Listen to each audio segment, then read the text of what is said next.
Hello viewers, ఇవాళ మన recipe వచ్చేసి పొట్లకాయ పెరుగు పచ్చడి. నేను ఏ విధంగా చేస్తాను అనేది ఈ వీడియోలో చూద్దాం. చూడడానికి ఎంత బాగుంది కదా. సో తినడానికి కూడా అంతే రుచిగా ఉంది. సో ఫస్ట్ అయితే ఒక మిక్సింగ్ బౌల్ తీసుకొని ఇందులో మనకు కావలసిన కన్సిస్టెన్సీలో గడ్డ పెరుగు తీసుకొని ఈ విధంగా పల్చగా గిలక్కొట్టుకోవాలి. మనం పల్చగా ఉన్న పెరుగుని తీసుకుంటే మరీ పల్చగా అయిపోతుంది, రుచికి అంత బాగోదన్నమాట. కాబట్టి గడ్డ పెరుగు తీసుకొని ఈ విధంగా పల్చగా గిలక్కొట్టుకుంటే సరిపోతుంది. ఇప్పుడు దీంట్లోకి మనం ఉడికించి పెట్టుకున్న పొట్లకాయ ముక్కల్ని యాడ్ చేసుకోవాలన్నమాట.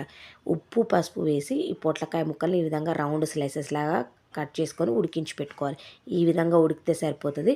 సో మరీ మెత్తగా ఉడికితే ఈ స్లైసెస్ అనేది గుజ్జు గుజ్జుగా అయితే విరిగిపోతాయి. సో ఇప్పుడు ఇవి కలుపుకోవాలి. సో ఇవి కలిపేసుకొని ఒక పక్కన పెట్టేసుకోవాలి. ఇప్పుడైతే మనం ఒక మిక్సింగ్ బౌల్ తీసుకొని ఇందులో మనకు 3-4 పచ్చిమిర్చిని ఈ విధంగా సన్నగా కట్ చేసుకొని తీసుకొని, చిన్న అల్లం ముక్క, వెల్లుల్లి రెబ్బలు, 1/2 టీ స్పూన్ ఆవాలు, 1/2 టీ స్పూన్ జీలకర్ర వేసుకొని మనం మూత పెట్టుకొని కచ్చాపచ్చాగా మిక్స్ చేసుకుంటే సరిపోతుంది అనమాట. చూసారు కదా. ఇప్పుడు దీన్ని పక్కన పెట్టేసుకొని ఇప్పుడు పోపు పెట్టుకుందాం.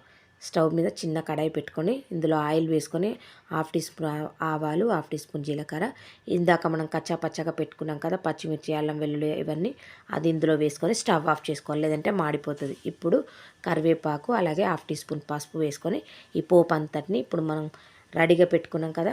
సో ఇప్పుడు దీంట్లోకి వేసేసుకొని కలిపేసుకోవడమే. చూసారు కదా.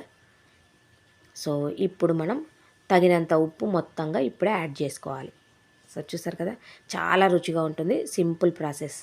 సో ఇప్పుడు మొత్తంగా ఒకసారి కలియబెట్టుకోవాలి. ఈ పొట్లకాయ ముక్కలు మెత్తగా ఉడికితే ఈ స్లైసెస్ అనేది విరిగిపోతాయి, చూడడానికి బాగోదన్నమాట. ఈ విధంగా ఒక మోతాదుగా ఉడికించుకుంటే సరిపోతుంది. ఉప్పు పసుపు వేస్తే మనకు పసరు వాసన లేకుండా ఉంటుంది. సో చూడడానికి నీట్గా ఉంటుంది. ఈ వీడియో నచ్చితే సబ్స్క్రైబ్ చేయండి, లైక్ చేయండి, బెల్ ఐకాన్ ప్రెస్ చేస్తే నోటిఫికేషన్ వస్తుంది.